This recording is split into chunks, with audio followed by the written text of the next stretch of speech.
gravação. Vamos começar. Eu botei muitas questões aqui de uma das provas mais complicadas assim de matemática do Enem, que é o Enem 2015. Foi extremamente complicado e eu coloquei bastante questão aqui, as que eu considero boas do Enem 2015, bem desafiadoras. Começando aqui por essa 4, que ele diz aqui, né?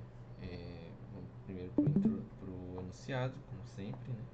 Ele diz: essa indústria recebeu a encomenda de uma malha de proteção solar para ser aplicada em um vidro retangular de 5 metros de largura por 9 metros de comprimento.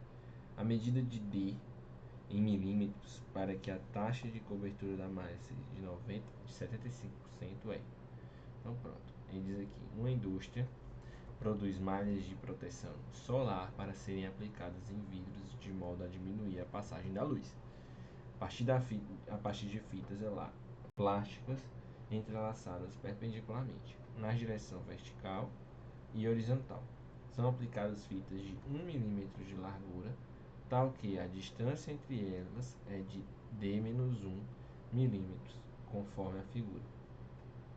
O material utilizado não permite a passagem da luz, ou seja, somente o raio de luz que atingir as lacunas deixadas pelo entrelaçamento consegue transpor essa proteção. Então o que ele quer aqui, né? Aqui a gente tem vários conjuntos, né? A gente não precisa fazer ele completo, a gente vai separar em um conjunto para facilitar a nossa vida, porque, né, se a gente fosse fazer com ele completo aqui, dá uma trabalheira muito grande. E se cada quadrado que eu fizer, né, se cada quadradinho que eu fizer separado, como ele dá em porcentagem aqui, 75%, se cada quadradinho abarcar 75%, se eu somar todos, vai ter 75%. Então, o que é que eu vou fazer? Eu vou separar aqui, ó, em quadrados, esse quadrado menor, que é D por D, aqui é D e aqui é D. Aí tem uma fitazinha de 1 milímetro bem aqui, que é 1 e 1. Então, esse quadrado menor daqui é D menos 1. E esse outro aqui também é D menos 1. Então, essa área em azul é D menos 1 ao quadrado, né? É D menos 1 vezes D menos 1, base vezes altura. Então, pronto. Ele diz, né, aqui que... Ih, Matheus, eu não tô nem entendendo esse quadrado aí que tu tá pegando. Ó, esse Que quadrado que eu tô quadrado pegando é é isso daqui, ó.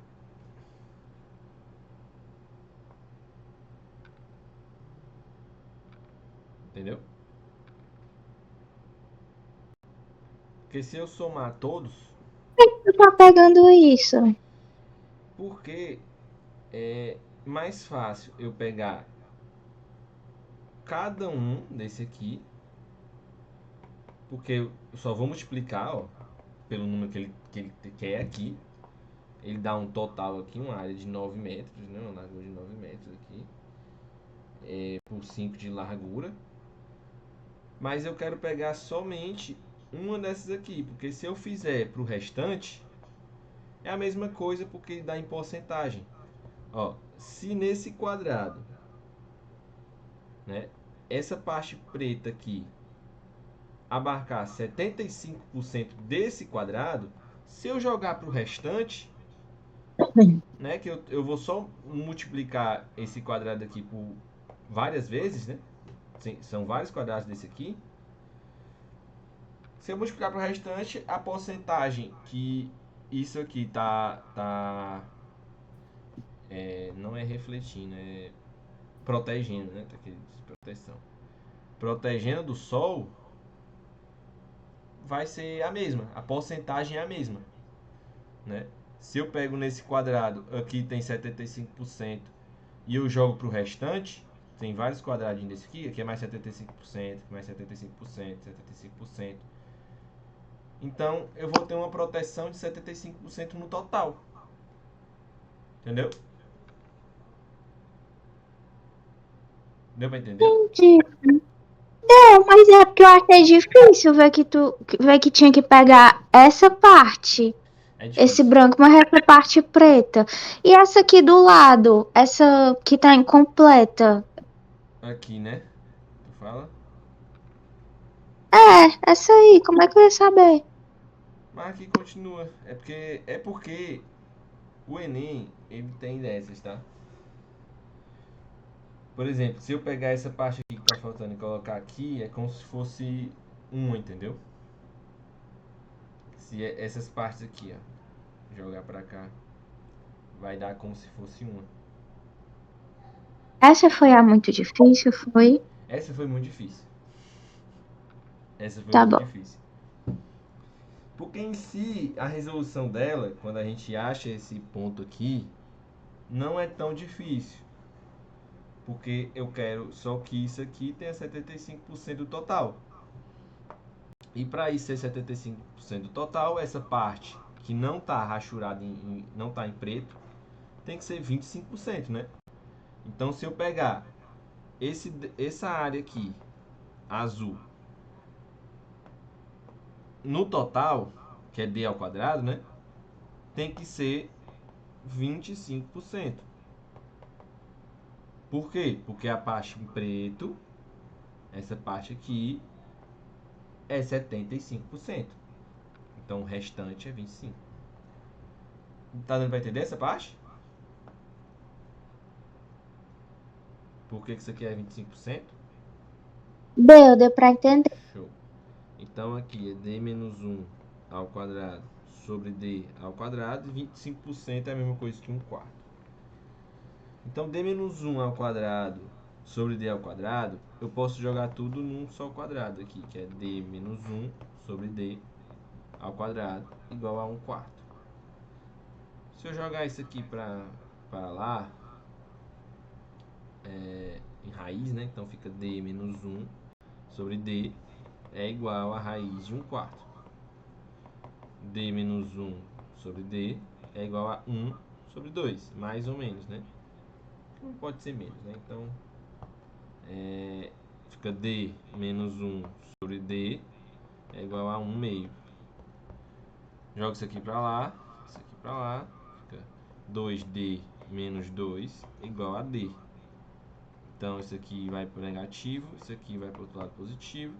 Fica 2D menos D, que é D, igual a 2. Então, a resposta é letra A. Essa questão foi bem complicada, tá? No Enem. Esse Enem de 2015 foi a única prova, a prova de matemática de 2015 foi a única prova que passou dos 1.000 pontos. Quem conseguiu nota máxima nessa prova de matemática chegou a 1.015 pontos, se eu não me engano. Vamos lá. Essa quinta questão agora. Ele diz: uma padaria vende em média 100 pães especiais por dia e arrecada com essa venda em média R$ 300. Constatou-se que a quantidade de pães especiais vendidos diariamente aumentaria caso o preço seja reduzido de acordo com a equação Q igual a 400 menos 100p,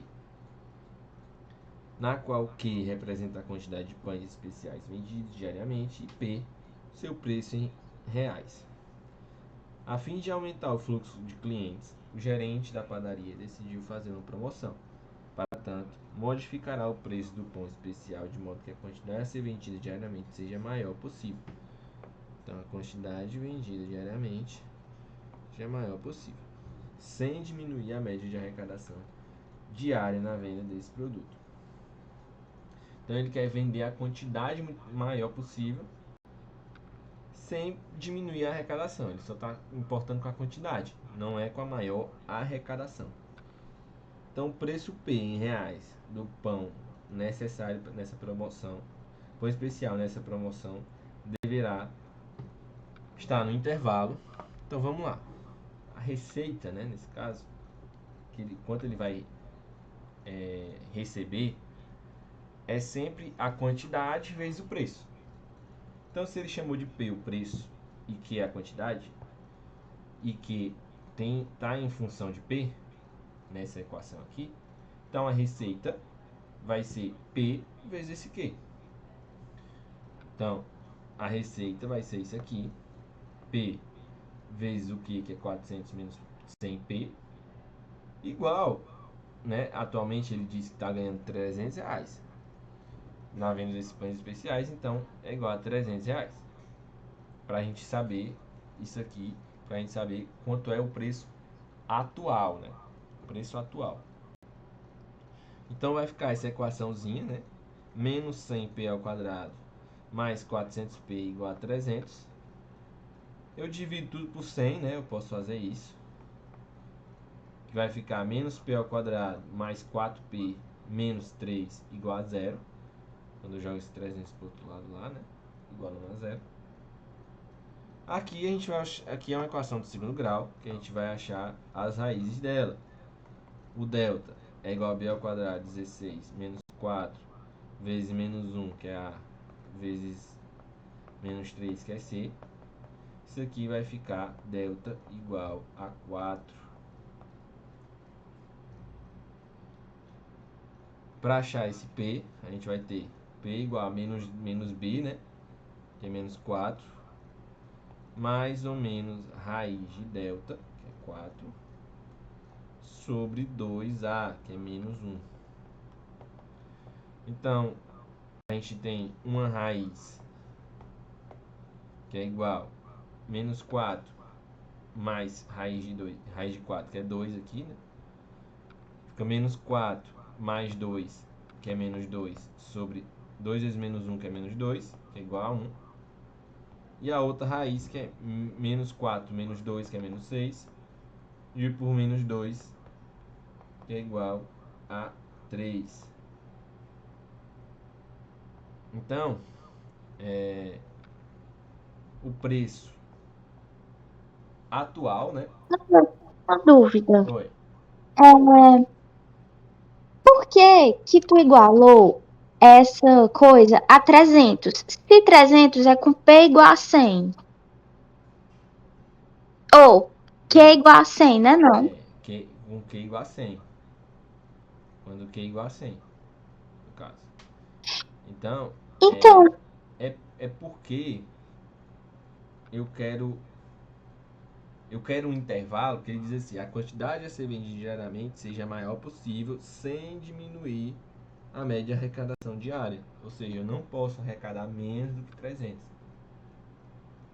Então eu igualo a 300 para a gente saber o intervalo em que eu arrecado mais e que eu arrecado menos que 300. Entendeu? tá bom. Então, ele não quer diminuir essa arrecadação. Então, o que acontece? Quando a gente estuda funções, né, a gente vai estudar sinais da função. Aí, por exemplo, a gente tem essas duas raízes, né, dessa equação aqui. 1 e 3. Quando a receita é 300, né? Então, se eu colocar, por exemplo, uma coisa entre 1 e 3 aqui, ou seja, 2, quando eu igualo P igual a 2 aqui, o Q é igual a 200, e o R de P, que é Q vezes P, fica 400.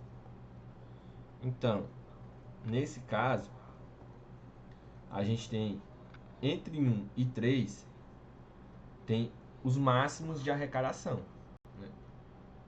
Exatamente o máximo de arrecadação, que é em 2. Então, ele quer que o preço P em reais do pão especial nessa promoção deverá estar no intervalo Então, ele quer aumentar a arrecadação. Então, o máximo ou ele quer aumentar a quantidade de pães vendidos. Então, o máximo de pães que ele pode arrecadar sem diminuir dos 300, né, de receita, é quando esse P é exatamente esse 1 aqui. Porque se P é igual a 1, o Q, que é a quantidade de pães, é 300. Então, quando ele tem um Q de 300, o P é 1 e arrecada R$ 300.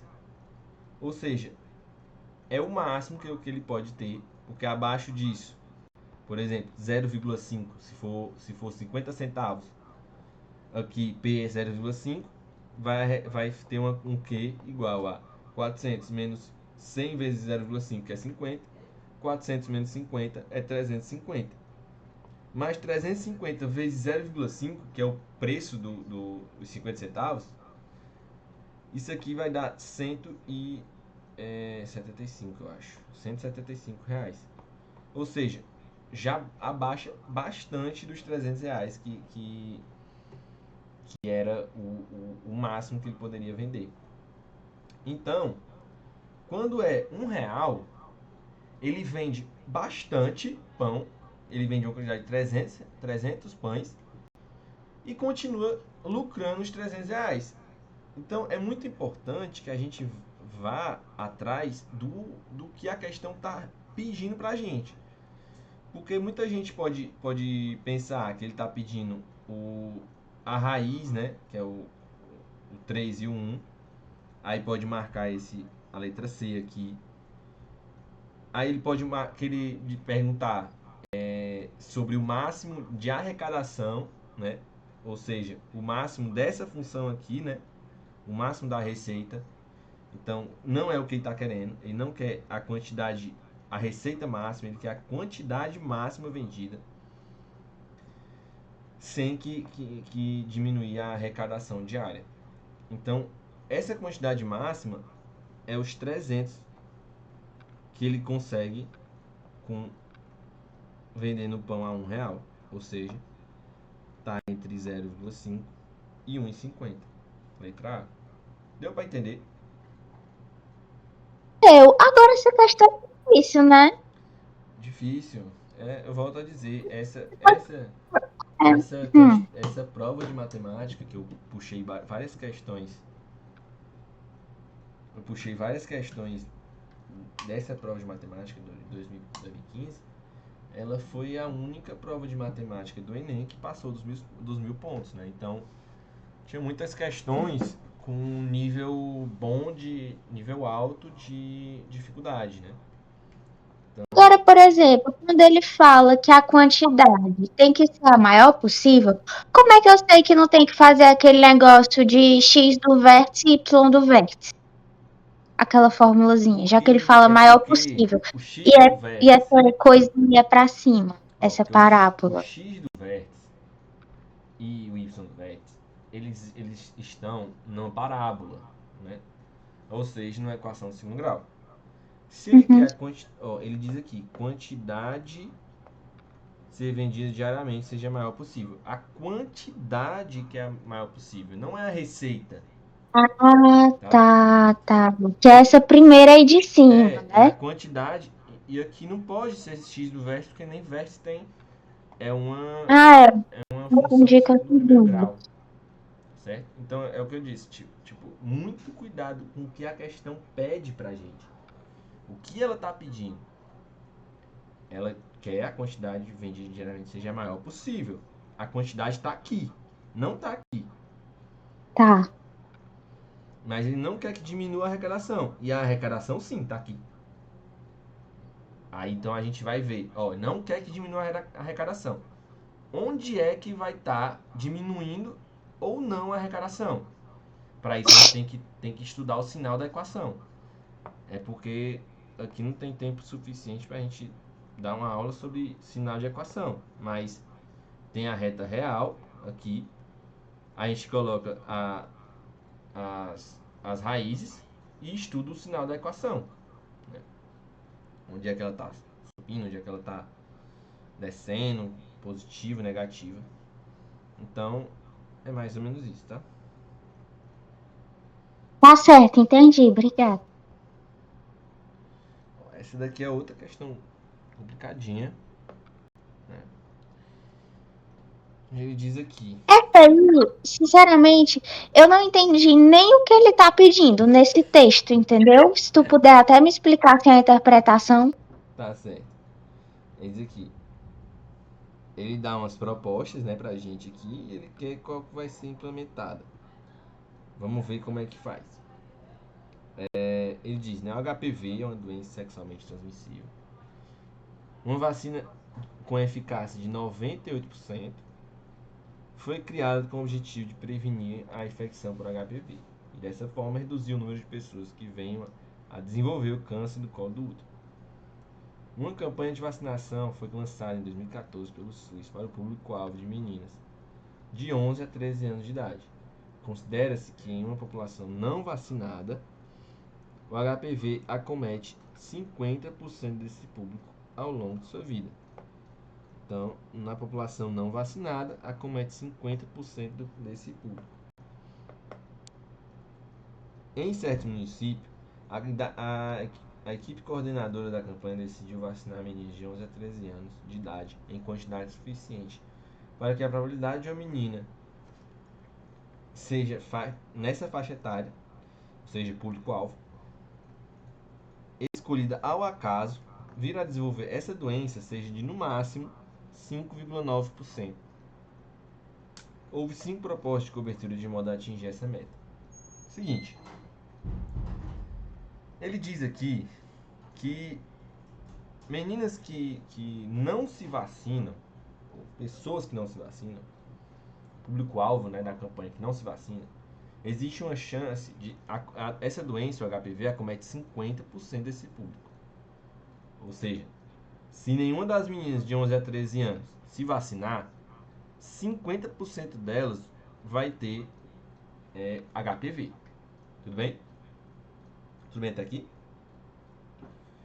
Tudo bem. Então pronto. Ele disse que em um município qualquer, ele vai escolher um público-alvo de meninas de 11 a 13 anos. E ele quer que se a gente... Pronto, ele tem a amostragem de pessoas.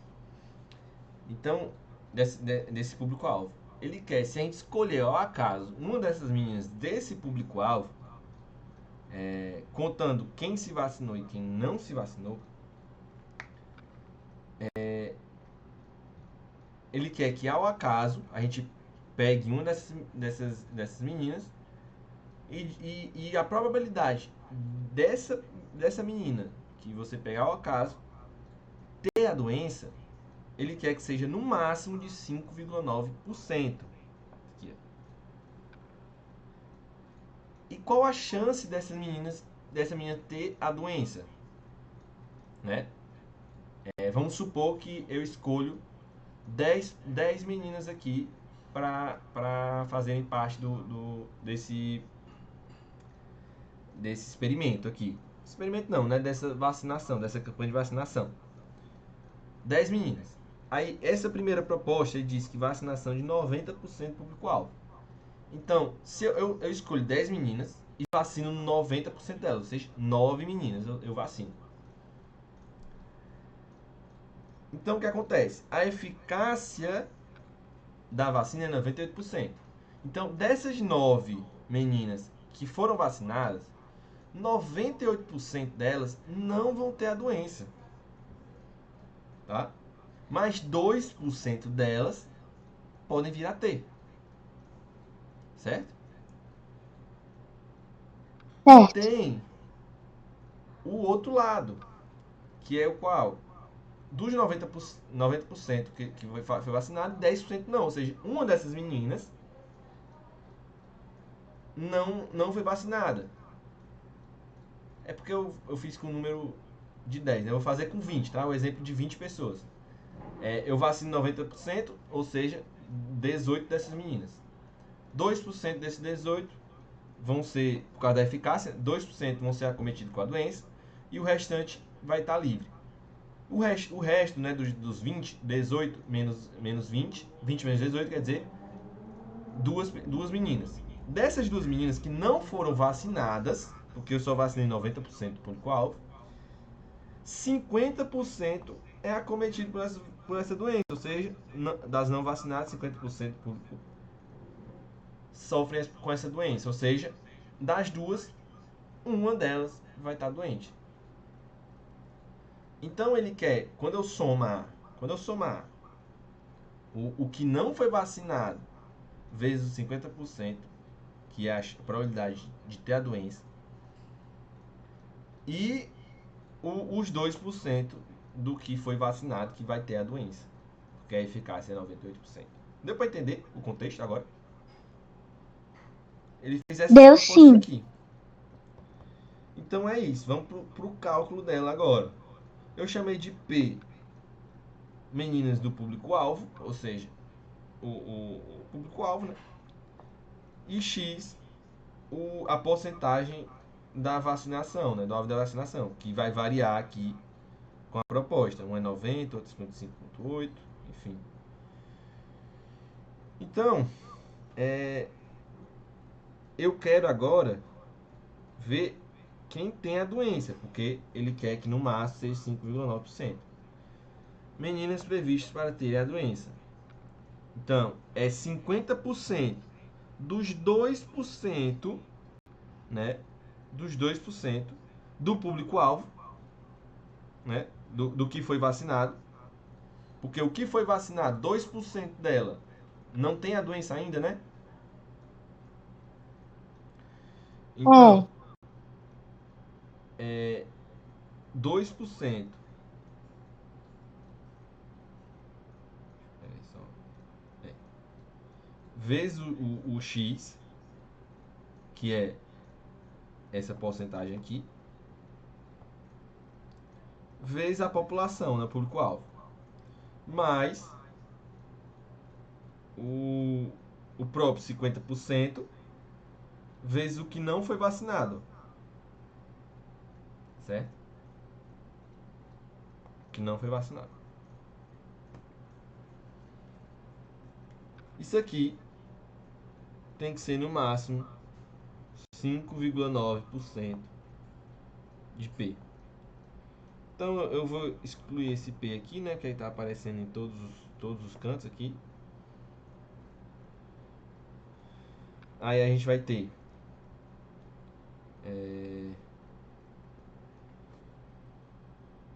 pera aí, só um segundo. Só conferir esse cálculo aqui. Rapidinho.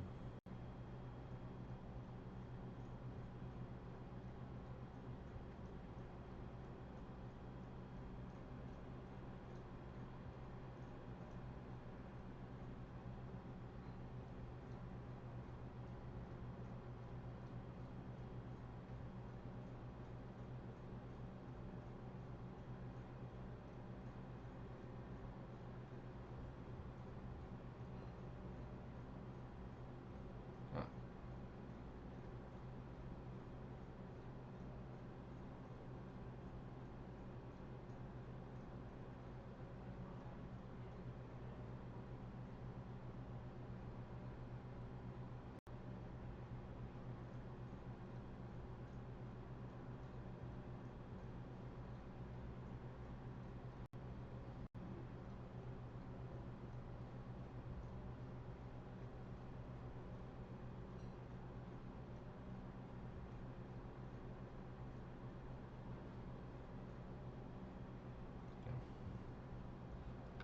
Então, fazendo esse cálculo, a gente vai achar isso aqui.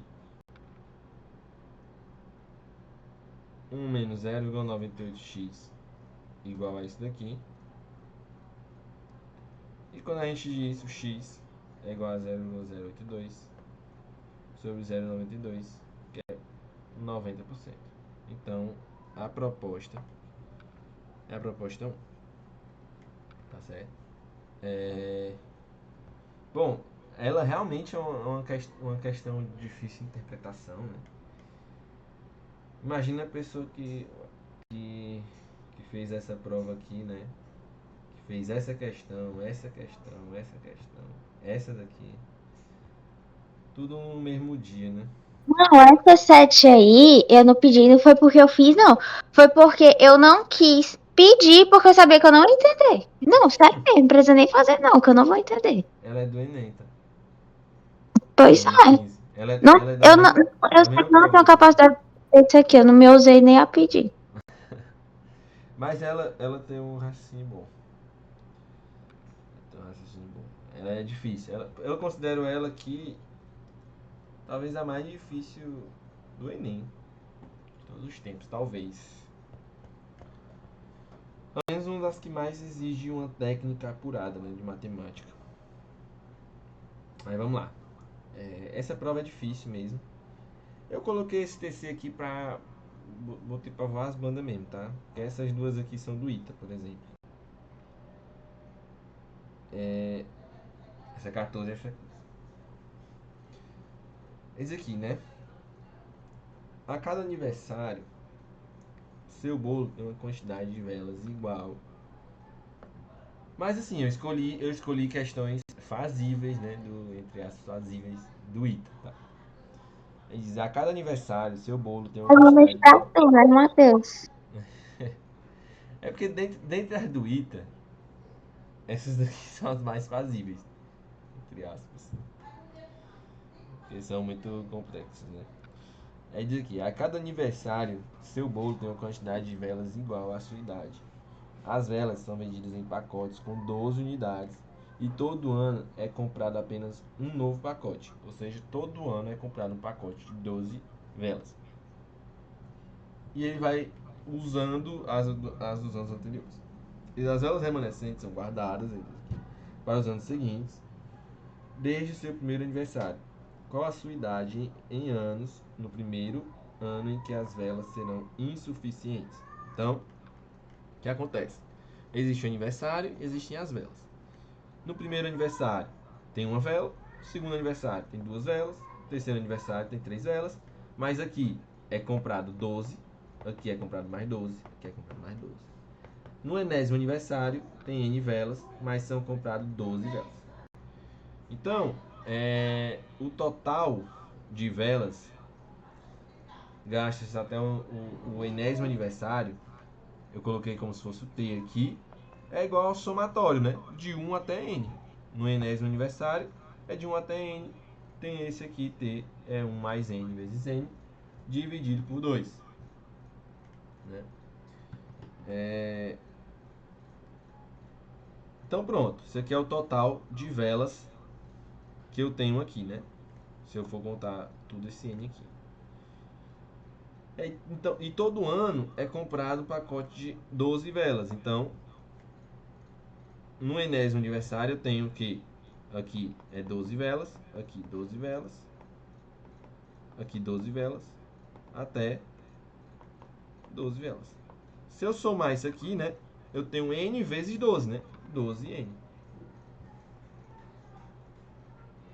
Então, se eu quero contar as velas remanescentes, né, ou seja, o que está sobrando de vela, eu pego esse somatório aqui todo. Na verdade, eu pego o que eu tenho, né, que é 12N, menos o somatório das velas todas aqui, né? Então, se eu pegar esse 12N menos o total de velas, Eu vou pegar todas as velas compradas, que isso, são 12 até o N, momento, né? Menos menos todas as velas usadas. usadas, exatamente. Aí eu tenho a remanescente, o que tem, né? Tá. Então, isso aqui são as velas remanescentes. 12N menos 1 menos o total. Isso aqui tem que ser menor que zero, né? Porque ele quer que seja insuficiente aqui.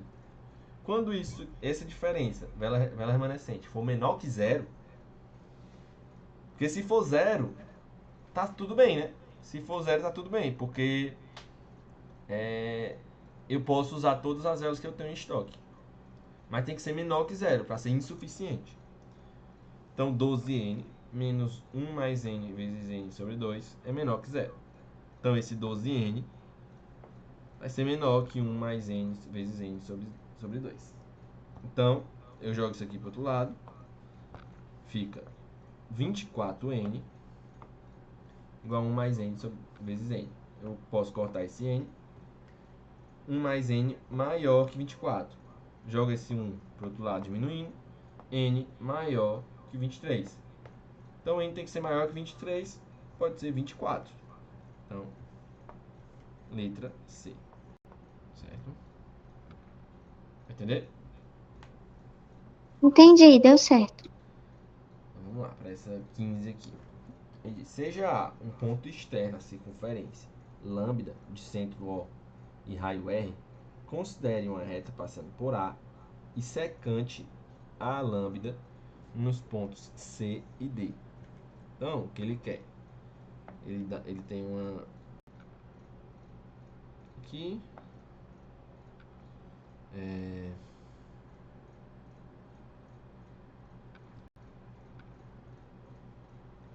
Aí ele tem seja um ponto A externo. Então, esse ponto A aqui externo. A circunferência lambda de centro O e raio R. Considere uma reta passando por A e secante a lambda nos pontos C e D. Então, ele pega isso aqui, tá secante e passa por A. Vou chamar isso aqui de C e aqui de D.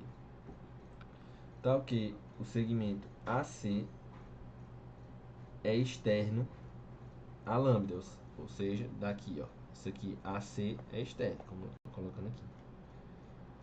E tem comprimento igual a R. Então, esse AC aqui é R.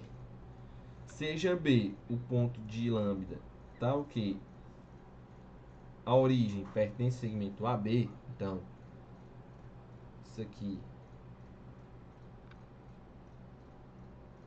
Agora eu vai ter que usar a imaginação. Aqui é a origem, tá? Tá mal desenhado, mas tudo bem. Então, tudo bem. Aqui. E se o ângulo BAD mede 10 graus, então esse ângulo aqui é 10 graus. Então, a medida do ângulo BOD, então ele quer, deixa eu passar aqui, né? Ele quer esse ângulo aqui, vou chamar de alfa. Tá certo. Então, se esse lado é R, eu posso traçar essa reta aqui, que é R também. Isso aqui é R e isso aqui é R, né? Porque vai até a origem, certo? Então, se esse lado aqui é R, esse aqui é R, então aqui é 10, esse ângulo aqui só pode ser 10, né? Porque lado igual a ângulo igual, lado igual, ângulo igual. Então esse ângulo aqui é 10 graus. Se aqui é 10, esse aqui, se aqui é 10, aqui é 10, para 180, falta 160. Então, aqui é 160 graus.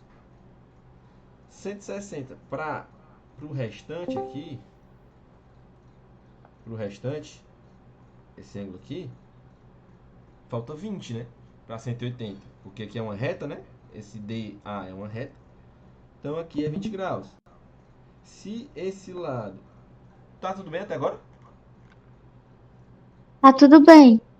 Então, se esse lado aqui é R, esse lado é R, esse aqui tá oposto a esse daqui tá oposto a esse. Então, esses ângulos são iguais. Aqui é 20 graus. 20 com 20, 40. Para 180, para fechar esse triângulo aqui, 140 graus. Então, pronto, agora fechou, né? Ó, eu tenho essa reta aqui, que esse ângulo aqui é 180, que é 10, aqui é 140, 150. Para 180, a alfa tem que ser igual a 30 graus.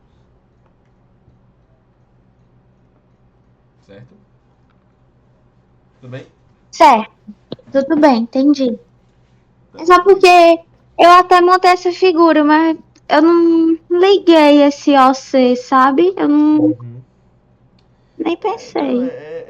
é complicado, isso aqui é do ITA, né? Então, tranquilo. Essas questões assim mais complexas eu coloco para a gente testar o nossa atenção, nosso conhecimento, se desafiar, entendeu? Mas eu sei que essas questões são mais complexas, entendeu? E o Enem, por exemplo, não traria, se quisesse algo nesse sentido, ele traria a figura aqui, né? Então, é, relaxa, essa é uma questão complicada mesmo. Bom, a temática já foi. A que eu disse que eu ia pular é essa daqui, tá? Depois eu posso resolver contigo. E vamos pra essa. Teve uma outra aqui que eu botei do ITA, tá? Essa daqui. 17 aqui. Também, como eu digo, só pra gente testar nosso conhecimento mesmo, tá? Vamos lá. Pera aí, só um segundo, tá?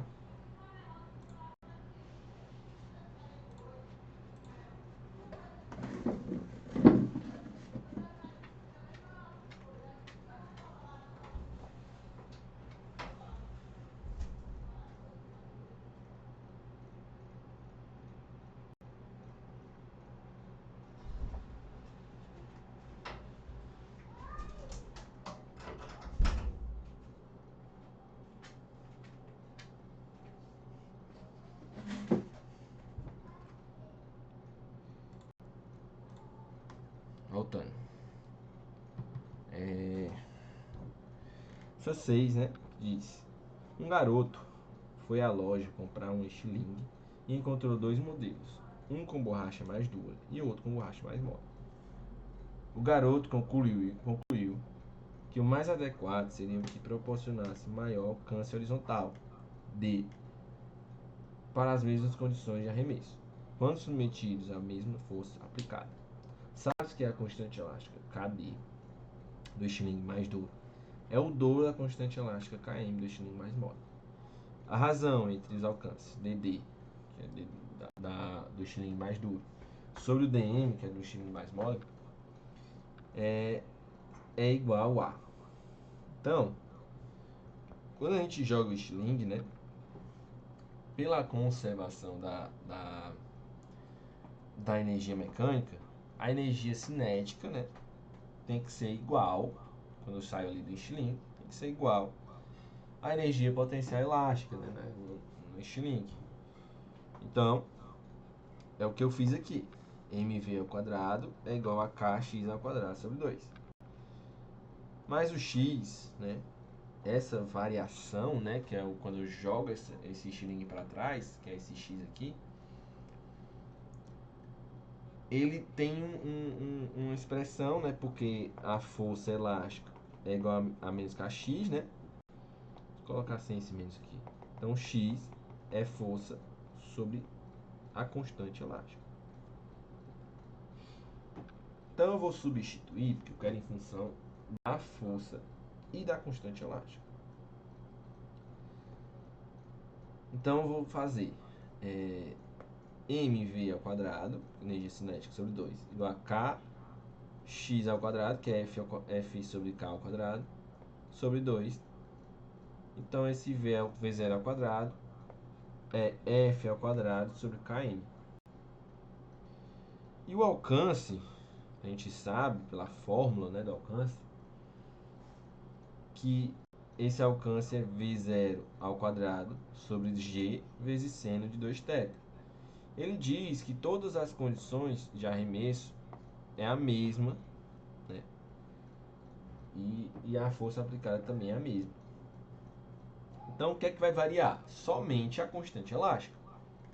A constante elástica do estilingue mais duro e mais mole, porque a massa não vai variar, a gravidade não vai variar e o ângulo também não vai variar, nem a força, que ele diz. Todas as condições são as mesmas.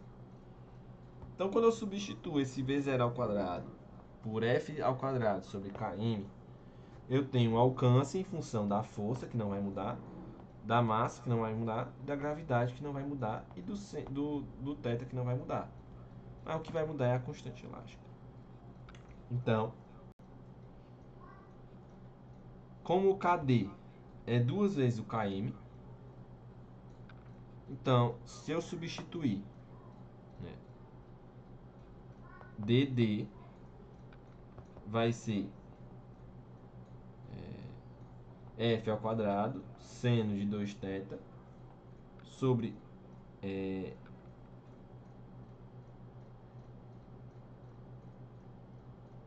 esse km aqui, não confunde, tá? Esse m aqui é da massa. Tá? Aí sobre eu vou fazer com relação ao KD, tá? Porque o DD tá em cima. Então vai ficar KD vezes M vezes G. Já o do estilingue mole vai ser F ao quadrado vezes seno de 2θ sobre o KM. KM, se eu jogo isso aqui para o outro lado, dividindo, né? É KD sobre 2 vezes o M vezes G. Esse 2 aqui pode subir lá multiplicando, né? Vai ficar 2 vezes F ao quadrado vezes seno de 2θ sobre KD vezes M vezes G.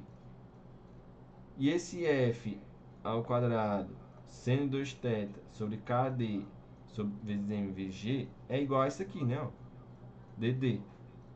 Então esse dm é 2 vezes dd. Então, dm é 2dd. Ou dd. Aí como eu quero dd sobre dm, né? Então é igual dd sobre dm, que é 2dd. 2dd.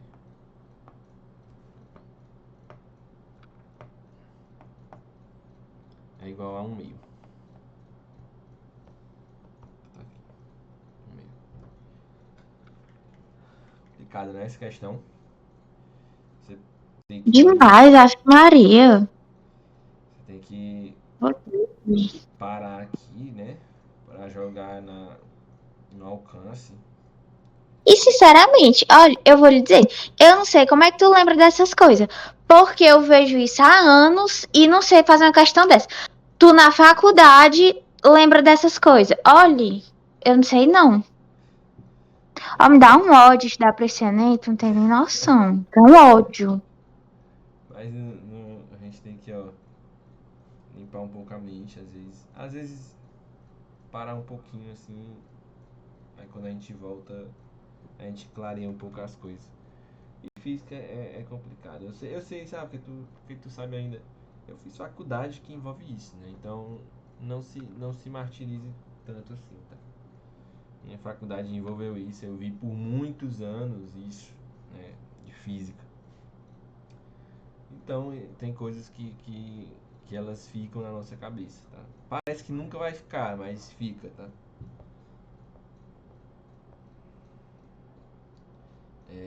Vamos lá, para essa 9 aqui.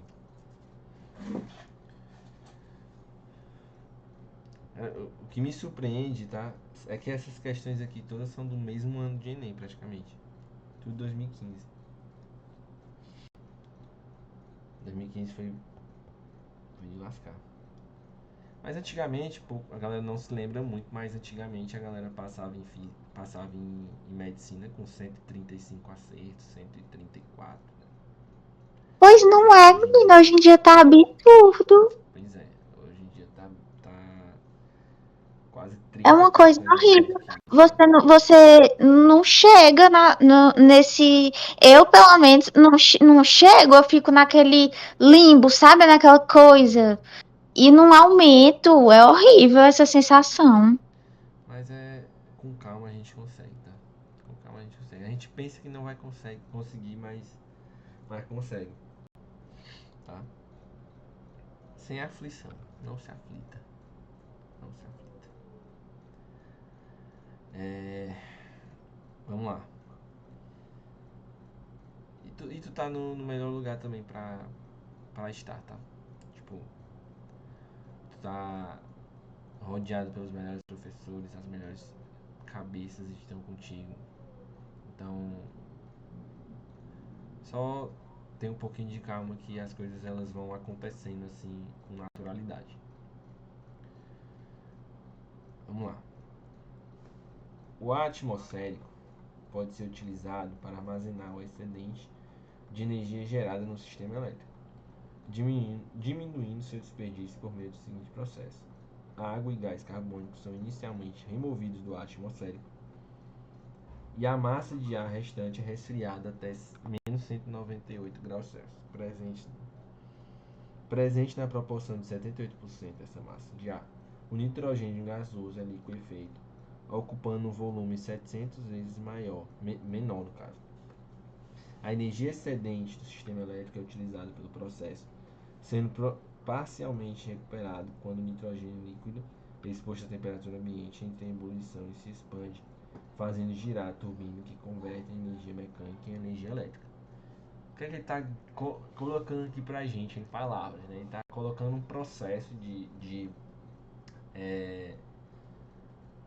energia, de transferência de energia, né? Que ele vai tendo um armazenamento de energia em um certo ponto para guardar e fazer um trabalho depois em um certo ponto. Né? Então, ele diz, no processo descrito, o excedente de energia elétrica é armazenado pelo... Como é que a gente consegue armazenar, né, esse excedente de energia elétrica nesse processo descrito aqui? É quando, justamente, ele fala aqui pra gente que o nitrogênio gasoso é liquefeito, ocupando um volume 700 vezes menor. Quando ele está sendo ocupado, ele está sofrendo esse processo, né, de compressão, né? O nitrogênio está sendo comprimido. Quando ele está sendo comprimido, é para realizar trabalho posteriormente, né? Ele diz aqui, ó, a energia excedente do sistema elétrico é utilizada nesse processo, sendo parcialmente recuperado quando o nitrogênio líquido é exposto à temperatura entre a ebulição e se expande. Quando a gente está comprimindo o gás, a gente está realizando trabalho, né? Gastando energia, né? O gás está sofrendo, tá sofrendo trabalho, né? E quando ele se expande, ele converte essa energia de novo, né? Ele realiza o trabalho, aí sim. Então, essa compressão é um processo de armazenamento, entre aspas, de energia. Tá? Vamos pelos itens. Expansão do nitrogênio durante a ebulição? Não, isso aqui, quando ele está se expandindo, ele está realizando já trabalho. Então, ele não é armazenado quando ele se expande. Quando ele se expande, já era. A absorção de calor pelo nitrogênio durante a ebulição? Não, né? Quando ele está sofrendo ebulição, ele está realizando trabalho. Então, realização de trabalho sobre o nitrogênio durante a liquefação? Com certeza. Exatamente a letra C. Então, nessa compressão do ar, do nitrogênio, que existe esse armazenamento de trabalho para depois ele usar na expansão. Vamos lá. Questão número 13. Diz aqui, né? Ele dá um gráfico aqui pra gente e ele vai utilizar o contexto aqui pra gente. Diz, normalmente, as células do organismo humano realizam a respiração aeróbica, na qual o consumo de uma molécula de glicose gera 38 moléculas de ATP, ali com base no que a gente já viu, de respiração celular, né? De maneira anaeróbica. Contudo, em condições anaeróbicas, o consumo de uma molécula de glicose pelas células é capaz de gerar apenas 2 moléculas de ATP. Isso é a glicólise, né? A glicólise ela é feita de maneira anaeróbica e ela ela gera 2 moléculas de ATP. Ela consome glicose e gera 2 moléculas de ATP. Enquanto a respiração aeróbica ela consome a mesma glicose, que vai virar acetil-CoA, que vai entrar no ciclo de Krebs, que vai entrar na cadeia transportadora de elétrons, e assim vai ter esse saldo aí de 38 ATP, 38 moléculas de ATP. Ou seja, o consumo de glicose para a gente gerar o mesmo ATP, se for na glicólise, eu consumo muito mais glicose para gerar o mesmo ATP da respiração celular. Nesse caso aqui, né? É exposto para a gente que uma molécula de glicose gera 38 moléculas de ATP na respiração aeróbia, enquanto a mesma molécula de glicose é capaz de gerar apenas 2 moléculas de ATP na glicólise. Então, eu preciso de 19 moléculas de glicose para gerar o mesmo ATP que uma molécula de glicose vai gerar na respiração celular. Então, ele pergunta: qual a curvatura representa o perfil de consumo de glicose para a manutenção da homeostase de uma célula que inicialmente está em condições anaeróbias, ou seja, em condições anaeróbias, ao consumo maior de glicose, consome bem mais glicose, e esse consumo vai diminuindo à medida que tem a concentração de oxigênio vai sendo reposta, né? Então, qual é o gráfico que tem explicando isso? Tem esse daqui, né, que vai com essa grande e vai terminar com o consumo menor. É o 5, certo? Alguma dúvida? Não, mas tipo assim, como é que eu. Ok, realmente, para chegar a uma mesma quantidade, né, de moléculas de ATP, eu preciso muito mais de glicose na respiração anaeróbica. Uhum. Mas como é que eu ia saber que eu tinha que pensar que era para uma mesma quantidade? Tá entendendo? Que é Tipo a assim, para manutenção da chegar a uma quantidade, eu homeostase. preciso consumir muito mais. Hã? Que ele diz aqui, para a manutenção da homeostase. Para Aí man... isso significa que eu vou ver a mesma quantidade? Exatamente, porque como é que eu mantenho a minha homeostase? Eu Com a preciso, existe uma respiração coisa chamada anaeróbica. metabolismo basal. O nosso metabolismo basal é o que é o que a gente precisa para sobreviver diariamente. Isso se chama metabolismo basal. Se eu tiver menos do que o meu basal, eu vou morrer. Porque o meu basal inclui a atividade no nosso bulbo, né? No nosso encéfalo, no tronco cefálico, quer dizer, o bulbo faz a gente respirar. Se a gente não tiver ATP para respirar, a gente morre. A homeostase, ela regula isso. Então, isso aqui é basicamente o consumo de glicose para a gente viver, manter a homeostase. A gente precisa de um X de glicose, entendeu? Eu não mantenho a homeostase aqui e eu posso amanhã manter a homeostase com 0 ATP, com 2 ATP, entendeu? Eu tenho que manter no meu basal para sobreviver. A homeostase é que eu, obviamente, eu vou estar respirando, realizando respiração aeróbica. Por isso que eu tenho que comparar com a quantidade igual para a respiração anaeróbica, né? Isso, Para para fazer manter a essa homeostase. análise, né? A homeostase nada mais é do que o conjunto de todos os metabólitos do nosso corpo, né? Todas as reações metabólicas que ocorrem no nosso corpo para a gente sobreviver diariamente. Isso é homeostase. O que eu preciso, o ATP que eu preciso para regular serotonina, os neurotransmissores, o ATP para a gente, como eu disse, manter o nosso tronco encefálico vivo, para a gente manter respirando. Então, é isso. Isso é o homeostase. Tudo, todas as reações do nosso corpo. Manter temperatura. Então, a gente precisa de um certo nível de ATP para isso, para manter diariamente. Certo? Tudo bem? Sim.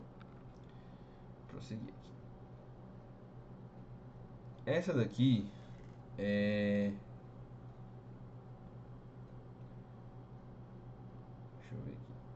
Deixa eu ver primeiro essa daqui, vai. Eu acho que eu vou deixar aquela 17 para depois. Por quê? Porque é uma questão do ITA. Eu posso comentar contigo, tá? Eu posso fazer ela contigo, tá certo? Acho que não vale a pena entrar aqui na nossa aula só porque ela é do ITA. E essa sim é uma questão difícil do ITA, tá?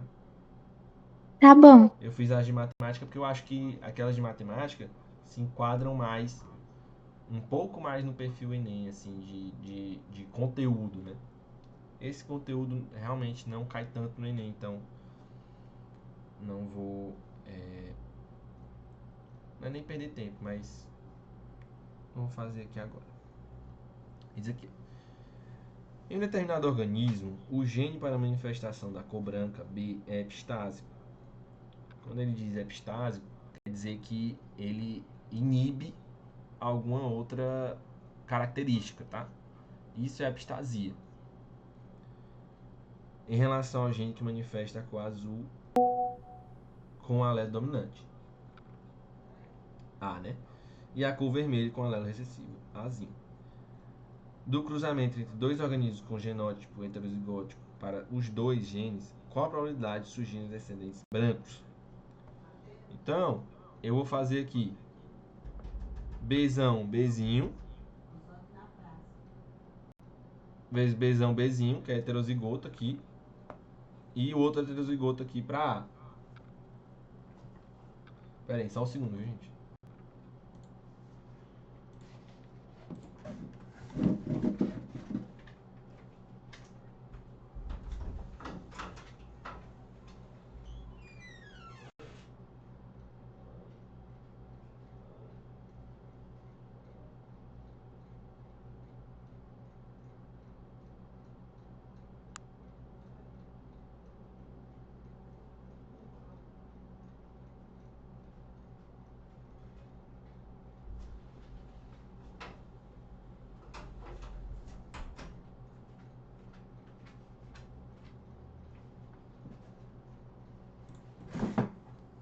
Voltei, foi mal.